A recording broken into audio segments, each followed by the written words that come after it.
Hello, and welcome to episode 25. 25, that's a quarter of 100. This is insane. Break the Cycle with me, your host, Joshua Smith. Thank you guys so much for deciding to spend Friday evening with us. We have a wonderful show tonight, but let's start off with some sponsors. Of course, we have Lorenzotti.coffee for all your delicious Italian coffee needs delivered directly to your door. Bring the taste of Italy home. Use BTC at checkout for a 10% discount. Of course, my main man, TopLobster.com. for all your wonderful graphic needs. Also use BTC at checkout for a 10% discount. You can get this awesome Scott Horton in the Wars shirt that he made a couple months ago. He's got amazing gear. Definitely check it out. And AnthemPlanning.com for all your emergency and crisis planning needs. They're doing a job that the government sucks at. They're amazing. They're definitely cheaper, obviously more efficient. If you're having emergency or crisis needs at your business or personal use, please check out AnthemPlanning.com. All right. So like I said, we got a cool show tonight. We have a very good friend of mine, Patrick Smith. He is the host of Disenthrall, the host of Anarchist. He's been a big figure at Anarcho-Poco for years and years and years, and he is just an all-around wonderful guy. Everyone say hello to Patrick Smith. How are you doing today, sir? What up, man? It's good to be here. I'm doing pretty freaking awesome. I just want everyone to know that we did not coordinate colors tonight. We were both wearing red, but it wasn't on purpose. Oh, I didn't realize our shirts too. Man. And he's got like the 80s retro look, and dude, what the hell? Hell yeah, man. You got that cool like synthwave branding. You got my last name. Yes. What the fuck are you doing? Dude, we were meant to be, Patrick. We were meant to be. So for those that don't know, Patrick's been a really good friend of me when I was down in the dumps. Patrick let me come and stay at his studio for about 10 days in Texas, and he also let me debate a terrible socialist communist from his amazing studio. He's got one of the best studios I've ever seen in my life. He prepped me for the debate. It was great. Well, once he started rolling his eyes at me, I knew the debate was over. That was it. We won. And I had debate prep with one of the greatest like anarchists I know, man. So why don't we talk about that a little bit, Patrick? You are a very consistent, very principled anarchist. Why anarchy, man?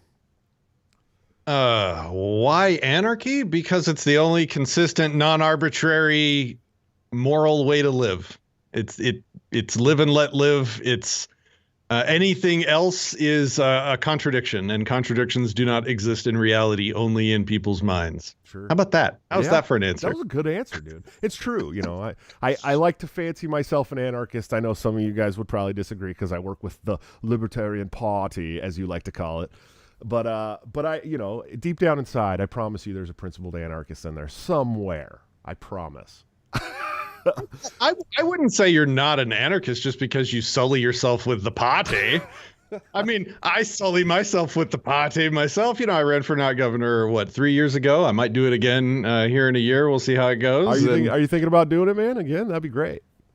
Oh, yeah, sure. Why not? Like, I got so much good out of it. And, you know, I woke some people up that wouldn't have been woken up otherwise. And, I mean, I'm making the arguments for the party right now. But honestly, like, just existing in that space and saying like, hey, guys, don't forget, this is the libertarian principle. Don't let that slip away from you when you're getting caught up in these fights over the political process and the delegates and the bullshit. Like all of that should be secondary and so far away from your mind when you're doing this stuff. It's all about making connections with people and talking about the principles. And if that's what you're doing in the party, then you are doing more as an anarchist than most anarchists. Sure.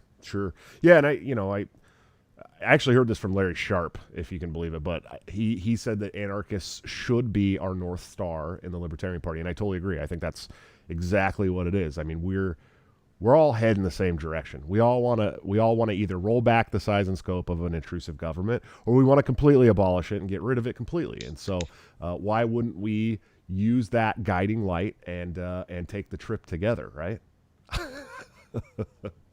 Yeah. Yeah, as long as you don't stop calling a spade for the purposes of linking arms with people that have it wrong, that's fine. Like I can be friends with people that are wrong, man. You know, like it's like you want to be more free than you are now. Cool. Well, we can be friends. You're wrong, but you know what I mean? Like you can say that. And I expect friends of mine to tell me when I'm wrong. And so I see that as a form of showing respect, not a weakness or, a disrespect. Like people talk about like the libertarian infighting, like it's a bad thing. I'm like, no, do you understand? Like that's what makes libertarians more right than anybody else, because they take the time to debate the principles. If you're not debating the principles, you're not improving on them. And if you're not improving on them, go be a goddamn Republican. Like they haven't changed ever. Yeah, it's totally true. Absolutely. And I don't disagree with you. I think those. Can we cuss on the show? Yes. I should have asked you that. This is not family friendly at all. You're totally cool. Okay. But I agree. So here's the thing. There's two different, for me in the party, there's two different kinds of infighting, right? There's like the good infighting. I mean, there's the philosophical. Can I interrupt you? Yeah. Can I? Sorry to interrupt. I want that to catch on.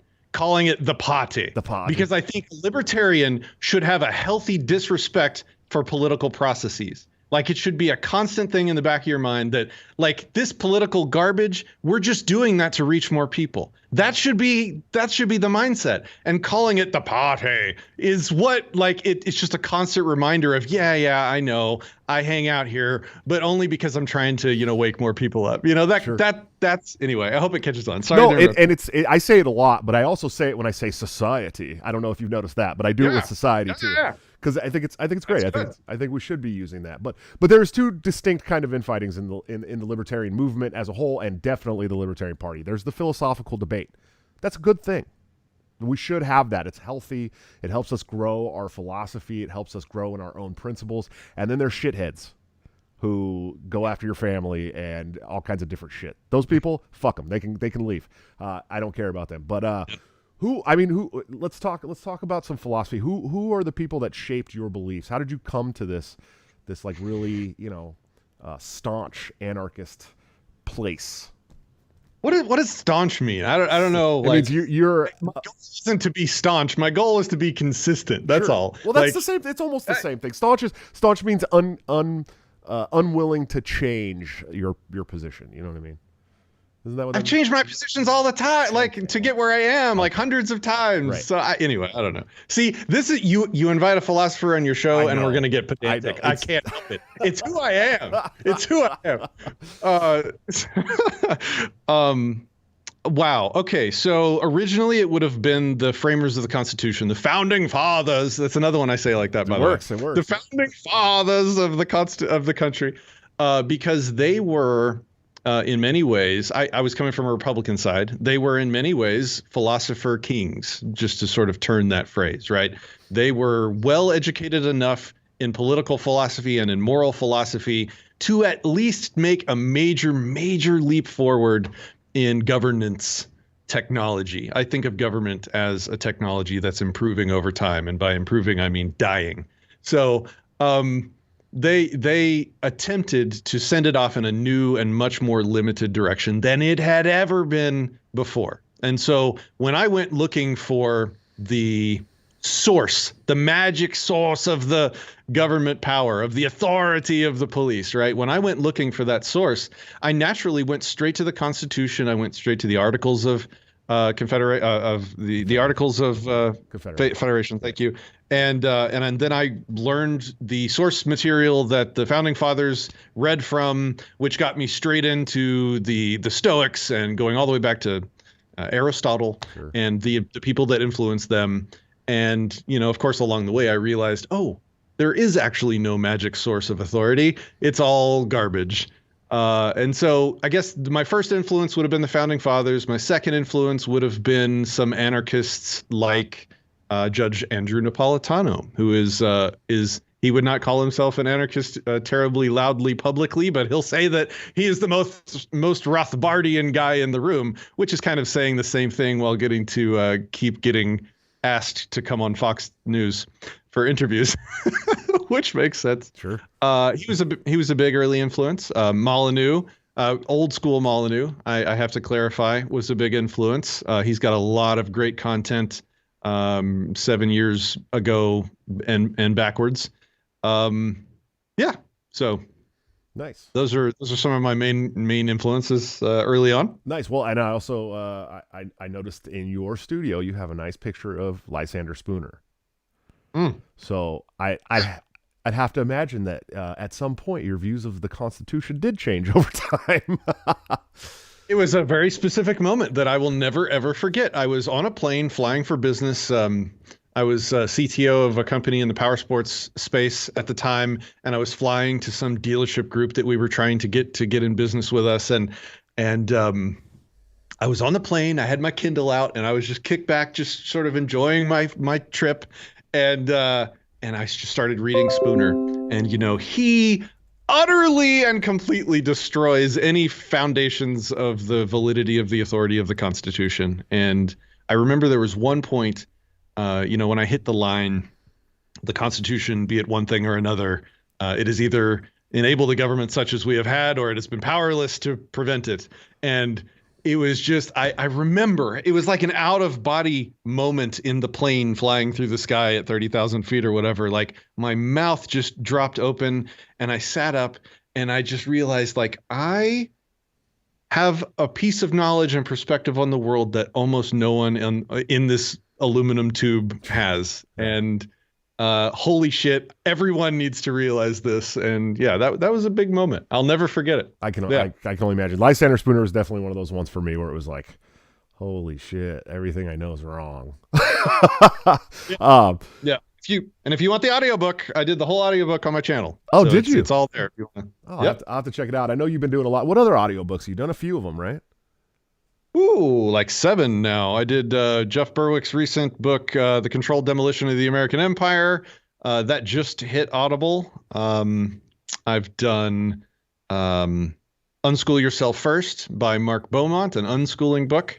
I did Lysander Spooner. I did Arguments for Liberty, which is a really interesting book where it examines like 9 different moral philosophies in depth and how they can be made to support libertarian sort of conclusions. And it goes through everything from Rawlsianism to contractarianism to natural law theory.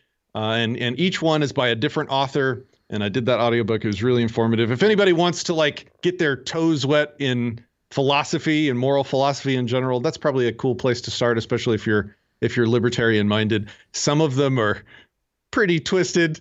They really have to, like, Rawlsianism is basically socialism, and they try and twist the moral philosophy to justify libertarianism. It just fails. But hey, at least they tried. Nice. Yeah. We got a super chat from Robert. I'm gonna butcher this last name. Robert Brattescu, who said, Patrick turned me to anarchism months ago after seeing a video of him smashing Yaron Brooks's position on Hiroshima. It all made sense after that. Thank you. And what? Go ahead. Oh, and just to build on that, I've been seeing Yaron's name everywhere recently. People are smashing him all over online. He not in the good way. Yeah, not in the good way. And I remember like it had to be, I don't know, 10 years ago, I liked Yarn stuff. You know what I mean? Like I liked his content. He's like an Ayn Randian guy, right? Like, I mean, that's where he comes from. He is chairman of the Ayn Rand Institute. Right. He's a very dude, I've sung his praises so many times. I've probably got 7 videos on my Disenthrall channel where I've done nothing but spend the first 10 minutes of the video saying how much I respect the guy and love. Dude, if you want to see a debate, capitalism versus socialism, look up Yaron Brooks material. He's one of the best defenders and apologists for capitalism in the entire world. really, really intelligent, sharp guy who's just got this thick ass blind spot to the word anarchy. Yeah. Like it is not there. But I mean, it wasn't there for Rand either. So it kind of makes sense that he's in line with Rand's hatred of it. Like she kicked Rothbard out of her quote unquote inner circle or whatever back in the day. But Yeah, she was not a big fan of the anarcho-capitalists. That is for damn sure. And she definitely didn't like the libertarians almost at all. A funny story, I interviewed Walter Block several years ago. I don't know, 2014 or something for Think Liberty when we first started Think Liberty. And I didn't know this at the time, but he was in college with Bernie Sanders. They were like college. They were on like the track team together. And Walter went to some luncheon and he went up to this capitalist this lady who was a capitalist fanatic and asked her if she would debate him, and it happened to be Ayn Rand. And I just thought that was one of the coolest fucking stories I'd ever heard in my life. I'm like, dude, Walter Block is hanging out with Bernie Sanders. They're on the track team together in college. He's at a luncheon. He walks up and tries to debate Ayn Rand. I'm like, it couldn't get any more perfect than that. And now he's like a great anarchist philosopher, right? It's the best ever. Like our origin stories. I'm like, yeah, that guy influenced me. Molyneux, blah blah blah. He's like, Ayn goddamn Rand influenced me. Yeah, Ayn Rand basically smacked me down at a luncheon after I was hanging out with Bernie Sanders and trying to be a communist. I'm just like, okay, well now we know why you're so extreme. Yeah, Ayn Rand is an amazing thinker, and as a moral philosopher, she's done a huge amount of work. I think the foundation is slightly flawed, but like there are certain moral philosophies. There's certain philosophies in general, like Stoicism is a great example of this, where the from first principles thing might have a flaw, but look, the entire rest of the body of the philosophy is so useful in day-to-day life that, I mean, it's just mad. It's just, you have to respect them so much for that work. So much so that, I mean, Atlas Shrugged changed my life. To the point where, my kids' names are Atlas and Dagny. Yeah. And I'm not ashamed of that. Like that book changed. It was one of the few books that just totally changes how you see and live the rest of your life. And she would probably fucking hate that an anarchist is such a fan of her. Yeah. But, that's fine. That's fine. Sure. Yeah, it's always funny to me because, I'm just going to be honest. I haven't read a lot of Ayn Rand. It wasn't one of my big influences to come to where I'm at. I probably should. Yeah. I probably should. At least read Atlas Shrugged. But it's funny because anytime I'm in any kind of internet debate, the internet debates, right? Where someone's like a socialist or a communist or something, they're like, oh, why don't you go jerk off to Ayn Rand and blah, blah, blah, blah, blah. And I'm like, I don't even read Ayn Rand, dude. Have you ever? Just might. Oh, wait. Yeah. Yeah. Ooh, yuck.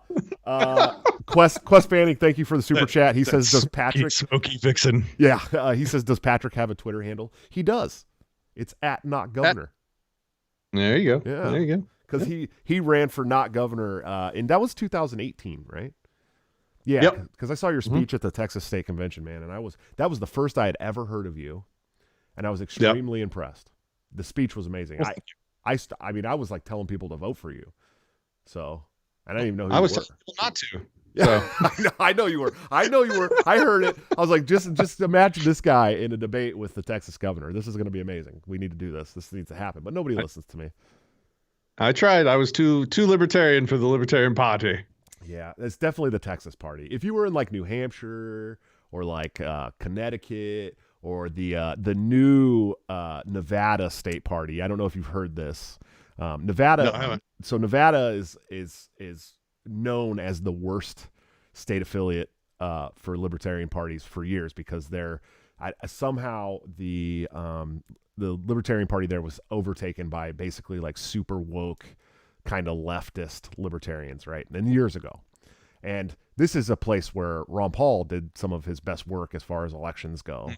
And then they, about a couple of years ago, they were just on the train, started really going after people like Tom Woods and Eric July and Dave Smith and all these people, and they actually had an entire week that they dedicated to shitting on Ron Paul. And I'm going, you guys live in a place where there's a lot of people who want freedom. It's Nevada. Yep. You know what I mean? We got Las Vegas, we got Reno, we got Tahoe. Everybody outside of there lives in the middle of fucking nowhere and wants the government to leave them alone. And that's why Ron Paul did so well there. And you're going to take a week to shit publicly on Ron Paul and expect your party to grow. So, you know, I know that you have your own feelings about the Mises Caucus, but the Mises Caucus has been organizing state affiliates for the caucus nationwide. And so they walked in to their state convention and took every single officer position for the state party. That's awesome. Yeah. No, like I don't have as strong of feelings as you might think I do about the Mises Caucus.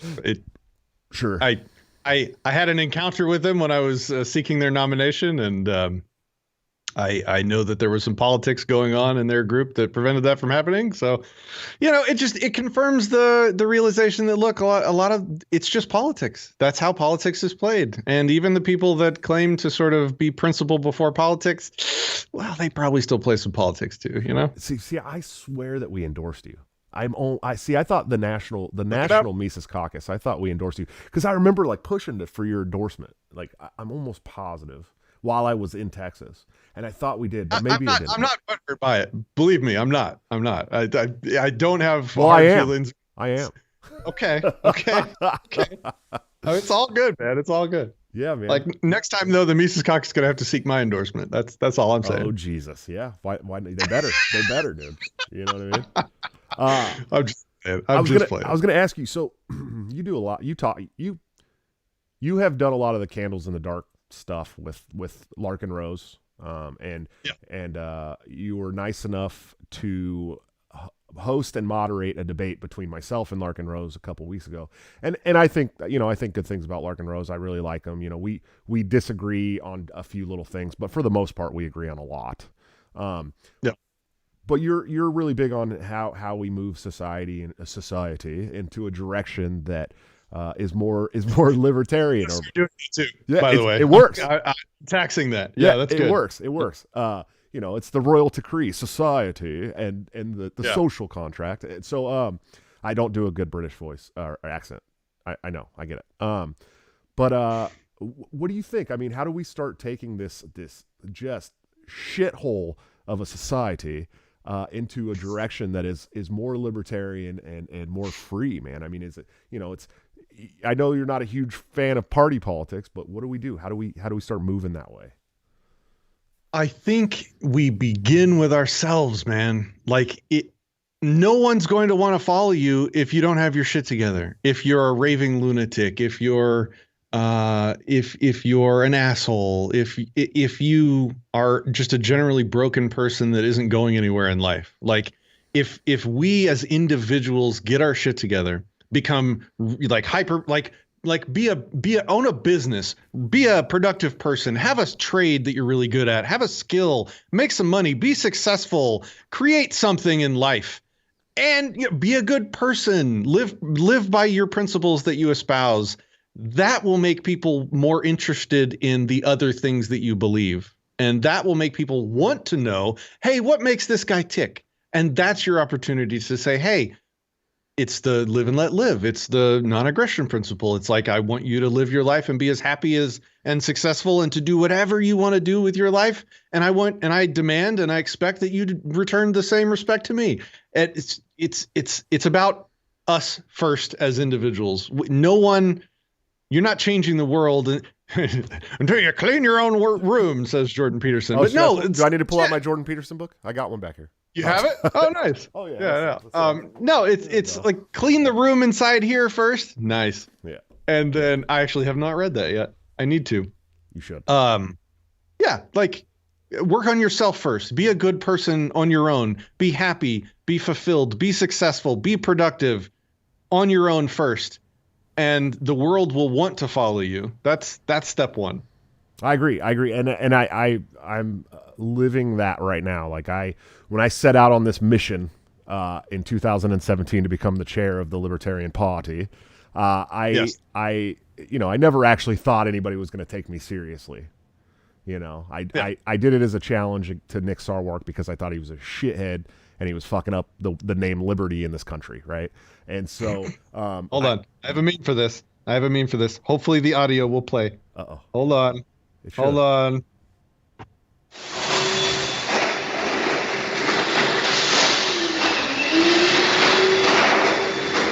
Did you get the audio? I did, yeah. What? Sorry, go ahead. Go Okay. ahead. Please continue. Okay. Yeah. Anyways, so I got your audio and I hit the Fuentes button for all the losers. So here's the thing. I ran as a challenge to Nick Sarwark because I thought he was really fucking up the name Libertarian for sure in this country. And I had this talk with Tom Woods when I was on a show, I think the first or second time. I said he said, you know, if there's going to be a political party in this country that uses the name Libertarian, then the chair of that damn party better damn well be the most principled libertarian that you can get there, because that's when the majority of and we talked about this in the debate, when the majority of the normies in this country think of the word libertarian, they automatically think of this party and not the great philosophers and the great think tanks and stuff like that. Unfortunate as it is, it's true. And so, so I set out on this as a challenge. I didn't think it would ever take off. And the more I became successful in my personal life, the more I became successful creating a movement. And that is, you know, what you just said is probably one of the most true things I've ever heard. No one wanted to listen to me in the beginning because I wasn't that successful. I didn't know what I was doing. People didn't know who I was. But as I got more successful in my personal life, my influence grew on the movement. And now I have a nice platform that I can use for good things and to try and create more freedom in this country. And so I agree. I don't think there's much, I don't think there's a better starting step. Yeah, it's also a point of stoicism to realize just how little power each of us individually have to really move the needle on the world scale. We can almost do nothing. Even somebody with a massive show can barely nudge the needle in one direction or another. And it's good, it's healthy to realize that. Like, you have almost no power. I have almost no power to move the needle on the world stage. But I have a massive, large capacity to move the needle in my life and in my family's life and in my immediate circle of friends' life. And you do that by working on yourself and helping the people that are worth it, and bringing the good people closer to you and getting rid of the bad people, the toxic people, the haters. Just get rid of those people. They're literally not worth your lifespan. And that's where you have the most leverage. That's where you can actually make a difference in the world. And all we got to do is just get all the libertarians to do that and think of all those circles of people around the world that will be improved by that. And we'll have somebody to look up to and want to be like. It's like, and this is not to hate on homeless people, because there's a lot of very valid reasons why people are homeless. So that's not what I'm intending to do here. Certainly, like, state aggression makes a lot of people homeless with the drug war and things like that. So that is not my intent to hate on them. I'm just using it as an example. If you're walking down the street and a homeless guy that clearly hasn't had a job, can't hold a job, whatever, starts trying to give you life advice, are you gonna care at all? Like, about what he's gonna tell you need to be doing with your life? No, it's like, dude, you need to get your shit together before you tell me what I need to do with my shit. Well, that's kind of the same thing. Make sure that you're being productive, successful, I've already said it. I'm not going to keep repeating myself. But no, you got to be somebody that people will want to be like to change the world. That's what I'm saying. It's true. It's true. And then it's a domino effect through your community, and that community spreads to other communities. And before you know it, we are rid of the federal government. Yeah. Thanks to that's step 2, right? What? Yeah, step 2. Step 2. That's step. Work on yourself. Step 2, no government. Yeah, the next step. We hit the Rothbard button. That's the next step. Yeah. Boop. We got another super chat from Phobes. Said, so good to see Patrick putting his arse where his mouth is. Oh, geez. Thanks, Phobes. That's a meme from my show. Oh, is it? What is it? Phobes is a supporter of my platforms. He's a great guy. Nice. I want to shout out to your first super chatter, the one that says that he saw my video about taking down Yaron Brook for his stance on Hiroshima, being pro nuking Hiroshima. Yeah, dude. Whoever, contact me on any of my socials, any of my platforms. I want to hear your story, where you came from, and I would love to hear more about the impact that video had on you. It's so rare to get feedback from people like that. So, Thank you. Sure. Yeah, we can we could talk about you're on more if you wanted to, man. From what I understand, he's been pretty shitty on this COVID tyranny, man. He has? Yeah. I haven't followed him. Yeah. That's what I heard somebody. That's what I heard someone talking about the other day. That he was. I haven't actually seen his posts. I haven't followed him in a while, but I heard that he was kind of stumping for I don't remember if it was the V words or the lockdowns or one of those things, but like that doesn't make any sense to me. So I won't say it's truth until I fact check it myself. You know what I mean? I would be surprised with what I know of Iran. I would be surprised that was, and that's coming from somebody that has had a fight with him recently, but I still respect the guy. Cool. So yeah, I would be surprised. So you obviously have a pretty cool background there. Yeah.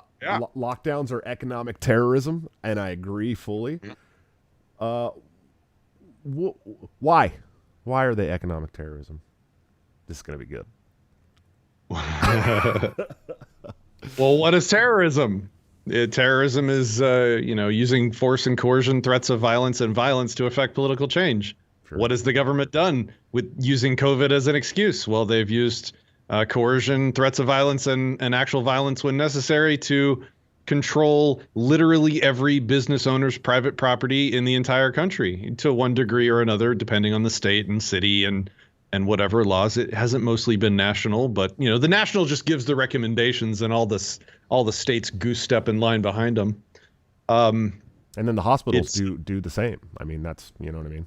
That's their Yeah, and the reason why I call it economic terrorism instead of just like straight up terrorism with no adjectives is because they're not trying to affect political change with it. They're effectively destroying people's lives, destroying people's businesses, destroying people's property and bank accounts and retirement plans and actually their lives. Like I've heard of several people now who have tragically ended themselves after suffering mental effects.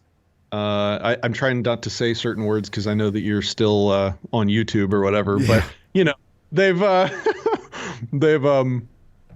it's had real victims. So it's not really economic terrorism anymore. It's just straight up terrorism. Sure. Yeah. I don't disagree with you. And the loss of human life is huge from the lockdowns.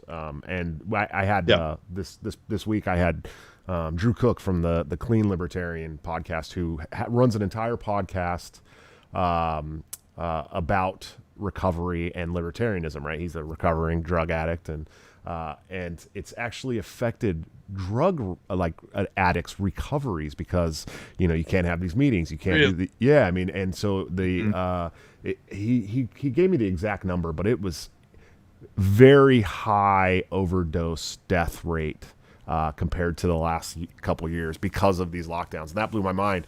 And then I was reading online today, get this shit. Okay, so we're libertarians. We have a lot of these weird libertarians that stump for a UBI, right? The universal basic income. For those people who don't know, they want, there's some people that think it should come from a land value tax. I'm like, yo, dude, listen, you're a communist, but they don't listen. Those are what I call inconsistent libertarians. Correct. And they notice that I didn't say those are not libertarians, because I hate it when people do that. That's messy language that just starts fights. But anyway, we can talk about that afterwards. Go ahead. Sure. So yeah. So this is the funny thing, right? So there's a lot of wannabe libertarians that stump for this UBI premise. Well, the COVID lockdowns, the government shut everything down, right, and started giving everybody a ton of money. I mean, when I moved to Iowa, I was on unemployment for like 1 month, and they were depositing like $2,200 every 2 weeks into my account. It was insane. It was like, it's like, why would you want to go back to work, right? And so they just put out some figures. The national unemployment out of like 22 million people, like 1.8 million of them are currently looking for jobs because nobody wants to go back to work. And that is that if anybody is still asking for a UBI after this, that's what's going to happen when we have a UBI. There's not going to be any more factory workers. People won't go become productive artists and musicians. Shocking, change the world. Right? Yeah, we're not going to have the mill workers and the factory workers and the restaurant workers, and the customer service industry will be dead. It'll be done. completely over. You will have to cook every single meal that you want to eat for the rest of your life. I hope you understand that. Yeah. But yeah, it was bizarre to read because I'm like, man, there's these people stumping for a UBI, and this is what happens when you put out a UBI. People don't want to work no more, you know? Yep. So, but yeah, so, you know, they're communists. They call themselves libertarians, but they're communists. I debated one at your house once. Yeah. Yeah. He called himself a socialist, a libertarian socialist, but it's just a messy word for commie. Like, you know, yeah. Yeah. You put out a pretty cool video from the 2018 national convention that I was running for chair at. At the time, you got a little upset with me because I tried to work on this like unity thing, right? But then once they came back with, so at first it was pretty, you know, I was like, oh, this isn't so bad. Property's good. Okay, I like this. Whatever. Oh, do you remember this? Is this unity? Yeah, the bottom unity thing. And so, Okay. I, when they came back to me the last time with this last edit, I was like, oh no, I don't support that. Right. And then they put out this video of me saying that I supported it, but it was like in the very beginning or something. And it had my name on it. See, Joshua Smith signed this. And so, so you and I kind of talked about it a little bit. So you already understood that I never supported that final edit that they put in. But yes, I understood. Yep. Let's talk about bottom unity, man. Why shouldn't, you know, the anarcho-capitalists and minarchists, why shouldn't they ally themselves with other quote unquote, other anarcho people? Well, I mean, I'll lead with something spicy, and then if anybody disagrees, they're welcome to challenge in the comments, I guess. But I would tell you with a straight face that anarcho-capitalism is the only anarchism, and anarcho-capitalism is libertarianism, consistent libertarianism. When you ally with people that have a fundamental core disagreement with your ability to lead your life in a peaceful way by labeling things that you do with yourself and your property that you rightfully own as an aggression, that is incompatible. And these people are a threat. And this is a large topic that the headline is going to leave a lot of blanks in that need to be talked through. So ask questions if you want. But there are two types of commie. One commie is the type that really is live and let live. And they just want to go and be happy living on like a commune or, you know, one of the little private societies where they share communally in the resources and in the work and in the rewards of that work. And that is just fine. I call that weird capitalism because there's nothing uncapitalistic about sharing the ownership of property. So that's why I call it weird capitalism. The difference between what that type of commie and an actual commie is that an actual commie disrespects property, specifically what they call private property. I've stopped saying the word private property because that's their word for a certain subset of property that they've deemed invalid. Those are the actual threats. Those are the people you cannot coexist with because they will come and take your shit or destroy it or attack you over it when they decide that they need it bad enough. Those are the type of people you don't unify with. You don't stand shoulder to shoulder with somebody that will put a knife in your back in the future at a time of their choosing when it seems convenient and expedient to do so. That's dangerous, number one. It's two, bad strategy because not everybody in this world is dumb enough to think communism isn't the philosophy of death. A lot of people are still awake to the real body count behind communism. And if they see you standing next to and linking arms and working together with a freaking communist, then you're going to lose an entire swath of educated people that are awake to the evils and body count of that ideology. Sure. So that's reason number two, that it's a bad tactic. It's a bad strategy. So it's dangerous. You don't want to stand next to bad people because you'll lose access to a whole group of people that you need to convince and wake up to liberty. Also, it's gross. That's the best answer. Also, it's gross. I don't disagree. And so it's funny. I never thought about the private property versus personal property discourse, and just not calling it private property anymore, just calling it all property, because it's all property. If you own it, it's all property. I never really thought about that before. That goes for all that goes for all hyphenated property. The only adjective property that is valid is owned property and unowned property. All the other hyphens, intellectual property, that's just making up fairy dust and pointing guns at people to create a new virtual property. Private property, personal property, these are just divisions that necessarily complicate the property ethic. So, do you want me to go on a property rant? Yes, I don't please. know. Yes. Show, man. We still got like 20 minutes or more, man. You're good. Okay, so why is property is a great question to ask, and I did a series of videos of this on my Disenthrall channel. Property is a way of reducing the inherent rivalrous nature of scarce resources. Scarce meaning resources that multiple people can't use at the same time. Rivalrous meaning people will fight over it if necessary because it's scarce. Only one person can use it at once, so that breeds conflict. So we create property agreements between people to reduce the rivalrousness of property.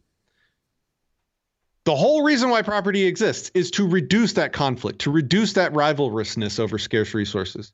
So when you're examining the different types of property agreements that people have created over the years, the way you want to rank them, the way you want to look at one and say, oh, that's a really good property ethic, whereas, oh, that's a terrible property ethic, is how good is it at reducing the conflict and rivalrousness of scarce resources? So that's really easy to look at, right? You can look at the different types of points of contention in the rules.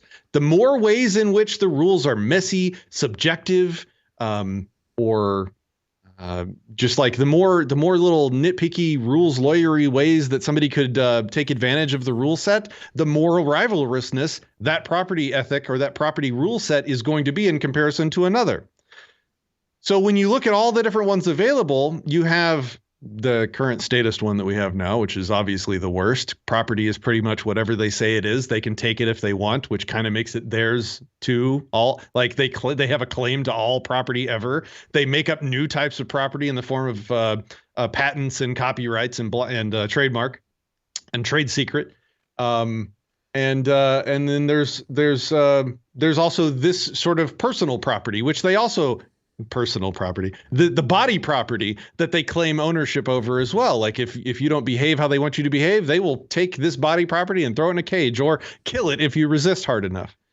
Then moving down the scale, you could cross somewhere like the commies, where they have a set of rules that are based on usage of the property. Are you currently using the property? If so, then that's your personal property until it becomes the means of production. And then that doesn't belong to you exclusively anymore. That belongs to the community. Your ownership is subject to the community democracy. If you go on vacation for too long beyond an arbitrary day that the community decides that's too long, well, now you've vacated the property, you've abandoned it, and now somebody else can move in. What we would call squat on the property, they would call just moving in. Right. Yeah. They can, take ownership of the property. There's all sorts of convoluted, contradictory, subjective is the big word here, subjective judgment calls and continuum problems built into the communistic property ethic or rule set that necessarily introduce additional points of rivalrousness into their property system. Moving down beyond that, as we continue down the list of sorting property ethics, you have the Lockean property norms, which is the big three rules that most libertarians are familiar with. Get there first, make first use of it. It's kind of the same one. Get there first, make first use of it. Separate it from nature and mix your labor with it. Those are the big three Lockean property norms. Okay, well, those are three rules. A couple of them are kind of subjective. What does make first use of it mean? What does separate it from nature mean? Because what if the way you need to use the property requires that you cannot build a fence around it? Well, then you can't own property anymore? No, obviously not. They'll have messy subjective ways of drawing lines on maps to separate it from nature or whatever. Anyway, so what can we do? What has been done, I should say, to refine the three rules even more And I think Stefan Kinsella did a lot of work in this space. I've talked to him at great length about it, but I call it, and I don't know if this is the best name for it or not, but I call it the neo-Lockean property norm, which is just a single rule: make first use of a piece of property. If you get there first and make first use of a piece of property, then you have the highest claim of ownership to that property. That is the most boiled down, least subjective, least arbitrary set of property rules imaginable. That therefore, because it's reduced the points of contention down to just who got there first and can show that they used it first. Like, that's one thing that's pretty easy and pretty clear to do. Like, you can take a picture of yourself, breaking ground on a new piece of property that you want to homestead, right? You reduce the rivalrousness maximally, which then makes that property ethic the best at being a property ethic or property norm. Sure. So and man, that's why I said the commies are wrong. Sorry. And I thought I was doing something cool by when I'm messaging libertarian markets to people that are not libertarian, I stopped calling them free markets and started calling them consumer driven markets. And I thought I was doing something big, man, but it sounds like you really went all in on that. You should write that in a book, man. I'm intimidated by writing books, but yeah, I should. You'll read everybody's books on audio, but you won't write your own. Yeah, it's I don't know. I'm working through it. Remember I was talking about self-improvement? This is a real problem for me. Like it feels hubristic and like full of oneself to think that you could write something that's true enough to be a book. I don't know. So anyway, meanwhile, Tom Woods has put out written an entire new ebook just while we were on this. So that's probably wrote one tonight. Yeah, that's what I'm saying. In the 46 minutes we've been here chatting, Tom Woods has already written another ebook, and so. You know what? Walter Block helped me with this, though. And like, he actually may have said the thing that gets me over the hump. He said that back when he was before he wrote a book, when he was trying to, he was having this blocks, kind of the same, not the same blocks as me, but similar. And somebody told him, look, here's what you do. You tell yourself, look, I'm just going to write this book. I'll make the next one perfect. I'll make the next one really good. This one, I'm just going to get it done. I'm just going to write this one. The next one will be the really good one. It's like, oh, okay. I can do that. I can just write this one. This one doesn't have to be perfect. I can work on the next one. The other thing is, like, what if I'm wrong? Like, I'm constantly worried that I'm wrong, and I'm constantly checking my thinking and checking my reasoning. And if I write a book, that's like frozen in stone for all time. Oh, look, Patrick was wrong and we have a record of it. But I'm thinking of like ways to maybe use the internet to like, hey, you're reading this book, but you need to go check this website to see if I've had any updates. I might have been wrong. So I don't know. Sure. Well, you could always have the backup plan. Write the book, then get heavily involved in politics. When your name is big enough in politics, if your book was wrong, they'll just memory hole it and no one will ever find out about it. Yeah. I see several problems with that plan. Yeah. For me. You could do a book like this wonderful book here. Did I just break something? I did. Egalitarianism as a revolt against nature and other essays. You could just make a bunch of essays, little essays, put them in a book. There you go. Yeah. My friend Shepard has written like 2 books in the past year. And I'm just like, how do you people do this? I don't know. I'm working on it, though. I'm working on it. So this is self-work we got to do. We got to become better. I've legitimately started 4 books. 4. Yeah. And I'll get through a chapter or 2, and then I'm like, I get bored, stop writing. And I'm extremely ADHD, really, really bad. So it's very hard for me to write. I'm a decent writer, but I just can't. You know what I mean? I start writing, and then it's like, I think I'm going to start a different book, and then I'll start another book. So I have 8 chapters of 4 different books or something, man. So that is a lot more than I've gotten. The most I've done is write articles, and it only happens when because I have ADHD as well. ADD, I don't know which one, but it's only when somebody pisses me off that I get motivated enough to actually write an article. Sure. So all of my articles are kind of cantankerously written. They're like, meh. Yeah, dude, the angry articles. Mine were always so I did a couple articles for Think Liberty. One was why philosophy matters, which was this was when I was really heavily first big time really into reading philosophy quite a bit, and I was like, man, this shit really matters. This is an important part of what we're doing here. You know what I mean? And it was like, and it was it kind of took a spin on why it's important to read our adversaries' philosophies as well, so that we can understand them. You know, the people like Kropotkin and Bakunin and Proudhon and these people that I started reading too, because I was like, well, if I'm going to argue against these mutualists who sound really cool, you know, nice and jovial and good when they're talking, and I need to understand their philosophy if I'm going to argue from my own philosophy to them. So I wrote that article, and then I wrote another one about how radical we should be, and it was like, it was, you know, it basically came to the conclusion of you should be as radical as you want to be. But I you know, it was the same thing. Rothbard would agree with you. Yeah, absolutely. It was the same thing. I'd start writing these essays, and I'd get halfway done with them, and I'd be like, no, you know what? I got another idea. So it's hard. Yeah. It's hard to write, man, especially when you're having some ADD, man. It's pretty hard. So what's next for Patrick Smith, man? What are you doing? How many other Smiths are involved in this movement? Well, there's me, you, and Dave for sure. I think we're all cousins. Okay. I'm pretty sure that we need to do something. We need to get the Smiths together and like make a Smiths consortium. How cool that would be great. What if we all just did our own essay and put a book together and just called it The Smiths? Smiths. Yes. Smiths for Liberty. It's great. Essays with Smith. I mean, there's so many different takes we can do on it. But we can all write a chapter. We know we can do a chapter. Yeah. I like it. Yeah. So what's next for me? What's next for Patrick?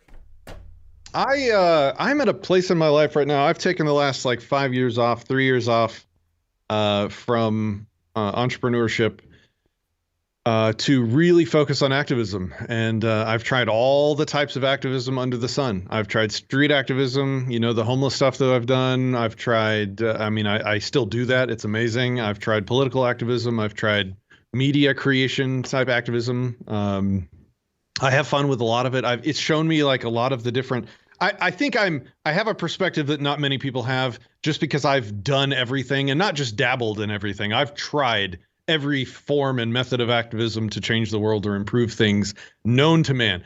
I Peaceful Parenting University, when I try and teach people to be better principled parents. Parenting is one of the most powerful forms of activism. I've worked really hard on that as well. I'm at a place where I have a perspective on all the different types of activism and how you can and can't change the world. And I'm afraid that it's time for me to sort of rejoin the capitalist class and actually be productive again. Productive in the sense of, look, it's time for me to focus on my family. We've just come from, through a hard several years. It's time for me to, put some zeros back on the bank account and make myself somebody that is respectable enough that somebody might be interested in caring about their opinions. And so I think over the next year or two, that will be my focus, to really kind of get back into productive entrepreneurial technology businesses. I'm going to have to try and refactor my forms of activism to try and make it fit. Just like you were talking to me before the show started, you have a job that takes up a lot of your time, and then you come home and you try and find time to run this show.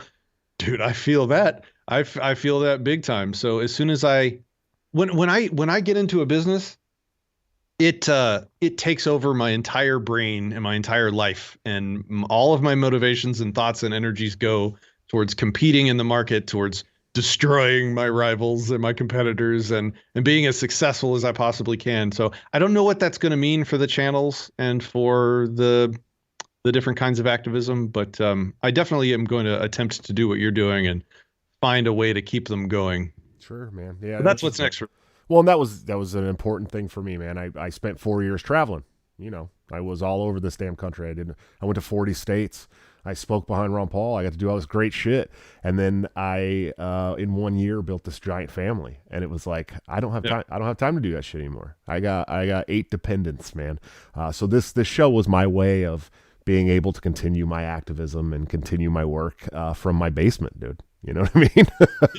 Yeah. So that's good. That's really good. Yeah. And I got to figure out what that means for me. I don't know what it means. I'm 50-50 on doing Not Governor again here in Texas. We'll see how that goes. I haven't formally announced. I don't really think. I mean, I kind of did. I don't know. We'll see how it goes.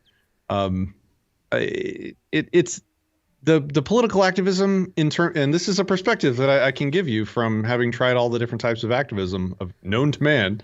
Political activism is the most time intensive, and in terms of returns, it's somewhere in the middle in terms of creating new actual principled voluntarists and waking people up. It takes so much. Like, you couldn't tour the country anymore.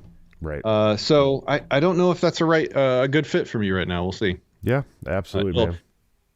I mean, I'm not walking away from Anarchist, though. I love that too much. Yeah, you can't, man. You can't. You guys, you ran the whole Anarcho-Poco, channel this year. I did 3 hours of the official stream each day for 4 days. That was really fun. That's so cool, man. What an awesome chance that is for you, man. I'm sure you enjoyed it. This is your third year with Anarcho-Poco, fourth year? Yeah, I spoke the past 2 years, and then this year I did the special Anarchist live streams for the event. Yeah, that's cool. The first year I spoke about building communities. Building communities of like-minded people where you live so that you're not feeling so alone, because it's easy for principled people to just feel surrounded by zombies, especially with all the masks that we see these days. It brings it front and center right up in your face just how weird you are thinking that you should be able to control your own body. And it's important to build communities of people around you that are good people, that don't want to control you, and that can be there for you when you need them. So the first talk was about that. The second one was all about the Peaceful Parenting University and telling, I don't know if you've seen that talk I did last year. It was telling the story of my daughter in a couple of the times that we went to the hospital for her leukemia treatment, and relating how principled parenting not only plays a role in helping her get through that less damaged than most other kids, but is just fundamental to every interaction that you should have with your kid. Sure. Realizing that, look, they own themselves, and they are as sovereign as you are. And the way that you raise a kid from principles is you embrace that instead of trying to ignore it or scuttle it like a lot of parents do. So that was the second talk that I did there. And then this year I just got to interview a bunch of badasses. Yeah, that was super cool. Can we talk a little bit more about that? I don't know how comfortable you are, but before the show, sure. Like I said, I stayed with Pat. This was back in 2018, so it's been 3 years now. I stayed with Pat, and his daughter was Patrick, and his daughter was going through that. And you, Patrick, and I hadn't really spoke much over the last year or so, and so I was afraid to ask, and I was very happy to hear that I was like, "How's the family?" And Patrick said, "Healthy." And that was, it literally brought a tear to my eye, man. I was crying before the show started because your girl is an amazing little girl. Definitely, she's adorable and awesome. And how long has it been now? She has. It's been, I forget what the specific count is, but it's been a year and a half since she's had a positive leukemia test, and she finished her last chemo treatment 4 or 5 months ago. So she's starting to come off of the effects of the years of chemo, and she's starting to build muscle again and act like a kid again and be happy again. And we're all sort of trying to remember what it's like to live like normal people. Sure. And it's been interesting and exciting. It's been good. We're in a good place right now. And she gets to go camping for the first time soon, what you told me. Yes. So when you're in chemo, you have zero immune system. And so any little bacteria or fungus, there's a lot of fungus in dirt, can be absolutely life-threatening. And so we had to keep her away from dirt for 3 years. And when this all started, she was only 3. Right. So she has almost no memory of going out and playing in the mud or, splashing in puddles in the rain or anything like that. She was too young at the time. She's never done any of that until a couple weeks ago. She got to go out in the backyard after it rained and just smash around in the puddles, and we're going camping. So we're going to go out in the dirt and camp, and yeah, man, we're rediscovering living life. It's good shit. Oh, it's good shit. So happy to hear, man. So happy to hear. Yeah. That's great, Patrick. I'm gonna start crying again. I'm a very sentimental dude. I don't know how many people know that about me, but I'm a pretty sentimental guy. I got that from my mama. Thanks, Mom. But anyways, man, why don't you tell people How's your situation? If we gotta wrap up, I'll shut up. No, that's cool. My situation's cool. The people on my show know my situation. 1 year ago, I was a bachelor, living with my best friend in a tract home in California. And in 1 year, I now have a fiance, beautiful fiance, and 7 children living in my home. So they all range from ages 16 down to about 2 months now. Is the youngest, and then but that's my granddaughter. I actually have a granddaughter now. My 16-year-old daughter had a daughter. So, and then my son was born 4 months ago. So that's her uncle, who's 2.5 months older than her. So it's been a wild ride, man. And how long ago did all that begin? How long ago did all that happen? Well, I mean, my daughter didn't live with me, and she's 16. But so it was a whirlwind story. I haven't actually told the story much, but I met my fiance at the Iowa State Convention last year. And then she came and met up with me at a couple other conventions. Sorry, excuse me. She met up with me at a couple other conventions, and then I flew home from the Illinois State Convention, intending to try and figure out how we could see each other again. And they started shutting down conventions for the COVID, and I ended up getting a headache and not feeling so good, and I didn't know what was going on, but I knew I didn't have COVID. But I called my work, and I was like, look, I've been flying in and out of San Francisco airport every single weekend since January, and I don't feel great. You have to get a COVID test. Okay, well, I'll try to do that, because I worked at a nursing home, right? And they were, at the time, and at the time they were only testing 500 people a day in the entire state of California, and they would only give you a test if you were basically dying, right? Okay. And so I've tried to get a test for, all day the next day. I'm trying to find out how I can get a test. And they're like, sir, we're not going to give you a test. So I call back my work, and I'm like, look, I don't think I have this, whatever this is, but they will not test me. Well, you can't come back to work till you get tested. So I said, then you're going to have to find yourself a new maintenance director. I hopped on a plane, flew back to Iowa to quarantine with my girlfriend at the time. And I never left, man. And so we got pregnant in April. She already had 2 daughters. And then I was lucky enough back in October to get guardianship of my daughter and then her 2 younger siblings that are not ours biologically. So that made 5, and then that made 1, 2, 3, 4, 5, and then we had my son New Year's Eve, that made 6, and then my granddaughter was born the day after my birthday, March 14th, that made 7. And so, and my crazy ass fiance is like, when can we have our next one? And I'm like, never. What have you learned over the past year? What has been the thing, like, if you wanted to pass down some wisdom from somebody in that crazy situation, what have you learned? I don't have any wisdom, man. You know what I mean? I'm still learning every day. Like, I'm not perfect. I've never had the opportunity. If anybody's ever followed me, I never had the opportunity really to be a parent. I had a kid, but I never got the opportunity that I needed. And I went from 0 to 100 real fast. And so I'm still learning, man. But I do. You know who the first person was that said they had no wisdom? Oh, who? Socrates. Of course. It's a very wise thing to say. Yeah. You as you have no wisdom. Yeah. I'm just learning as I go, man. And I want to take, Julie is really big on the peaceful parenting aspect of things. And I it's definitely a role that I like to take. I'm not perfect. I still have my days with 7 kids. It's hard. I'm working 12-hour shifts every day. I come home and there's like kids running and screaming and yelling. It's like what was that? That movie where the 2 people came together and they had like 15 kids together. What was that damn movie? Yeah. I don't remember. Anyways, that's what it's like. And so I'm still learning. It's definitely there's a steep curve there, but I get better, a little better every day, and I'm starting to figure it out, and I'm starting to realize that there's some situations that require tough love, but never anger or violence. You know what I mean? And so it's I will give you like a free access account to the Peaceful Parenting University if you're interested in that. I would love that. Okay. Yeah, I would definitely love happy to do it. Yeah, I would love it. Anything I can do to learn to be a better parent is an important step for me. So, and Julie's amazing. I mean, she's taught me a ton. She's an amazing, amazing mom, and she is one of those, free range parents too. You know what I mean? And peaceful parenting and stuff. So, It's been extremely helpful for me. Absolutely. Awesome. Yeah, thanks. All right. Well, shit. Hey, where can you're interviewing me. What the hell? Dude. I can't see. I'm so used to interviewing other people. Let's see.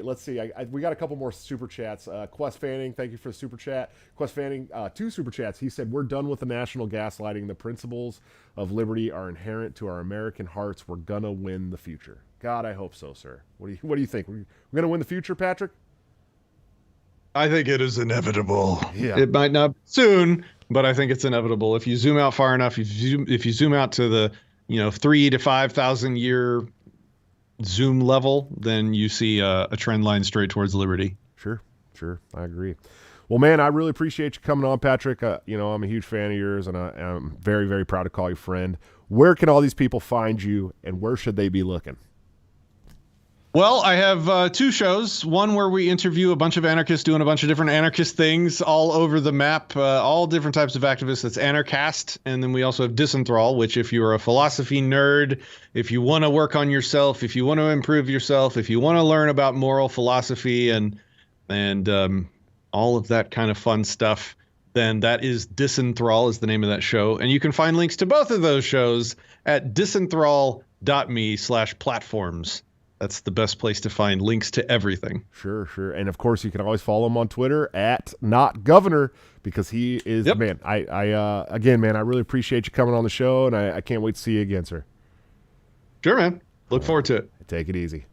All right, guys, another awesome show. I'm a huge fan of Patrick. Please go follow his shows. He is amazing. Like I said, I have learned a ton of philosophy from this man. If you're not paying attention to him, you should be doing that every single day. I am definitely happy that he was agreeable to coming on my very little small podcast. But anyways, let's see what we got going on. Of course, we got our sponsors, Lorenzotti.coffee. For all your delicious Italian coffee needs, use BTC at checkout for a 10% discount. TopLobster.com, the man for all of your wonderful graphic needs. Go give this man your money. Check him out and also use BTC at checkout for a 10% discount. Of course, AnthemPlanning.com for all your emergency and crisis planning needs. My mama gave us a super chat. I love you, son. I'm sorry, Michael Bolden. I didn't mean to miss you. Hadn't seen my aunt in 4 years. She was very upset that she missed the Michael Bolden episode. They have become great friends through my chat. Coming up next... Coming up next week, we have 511. We have Magnus Panvidia, which is going to be an interesting next show because we just had a discussion about bottom unity, and I guess he is big on the bottom unity. So we will see if we can get an other side of that argument coming on, I believe that's Monday or Tuesday. On 512, we have Isabella Riley. She's from PragerU and pretty big on TikTok, from what I understand. And, of course, on 514, we have Monica Perez from the Propaganda Report. I'm sure we're going to have a great conversation about all of the conspiracies that the government are trying to pull on us all the time. Please check out the Patreon at patreon.com/breakthecyclejs. If you're not a fan of Patreon because they're super yeedy with wrong thinkers, you can always check me out at subscribestar.com/breakthecyclejs. Of course, you can find my podcast in video form on Odysee, where you can give me crypto, but it's also a good platform. They're not going to yeet people for wrong think, so definitely go over there, sign up, start using Odysee at every chance you get, and you can listen to my podcast in audio form on all of the podcatchers except for like 1 or 2, and I'm working on getting this up there too. So I appreciate you guys. I will see you on Tuesday. Hold on 1 second. Wait, we're not done yet. Hold on. Go ahead, buddy. Patrick said he wants to say one thing here. I just want to point out, I've invited 4 bottom unity people to debate me. 0 out of 4 have taken me up on it, including Magnus. The guy you're about to interview called me a shitbag. Okay. So I'll make sure. I'll make sure he knows. We'll see if we can set that up. Yeah, he's one of the 4. No, he's a 0. Okay. Good luck. Okay, we'll see what happens. Anyways, I'm gonna get back to ending the show now, Patrick. I'm gonna shut up. Love you to death, man. Yeah. So I will see you guys on Tuesday. For that show. Maybe we'll bring up Patrick and see if we can't goad him into an awesome debate. But until then, don't forget to break the cycle.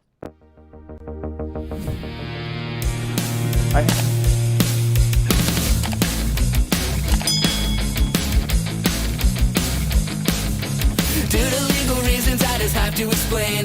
The lyrics of my last song may seem to contain a violent call to action in the verse and refrain, but I just landed in Minecraft. The helicopter part was in reference to GTA 5 and the things you do. So any violence you commit, I am not an excuse, because I just landed in Minecraft. Well, Chipper is my friend and he's constantly cold. Accusations of incitement getting totally old. Make your own choices, yeah, you have control, because I just landed in Minecraft. Obviously I would never advocate force, unless there's due process and a trial, of course. And if you're convicted, we will make you a corpse in Minecraft, just in Minecraft. You're nothing, I mean, you know it. Don't try to finish, cause the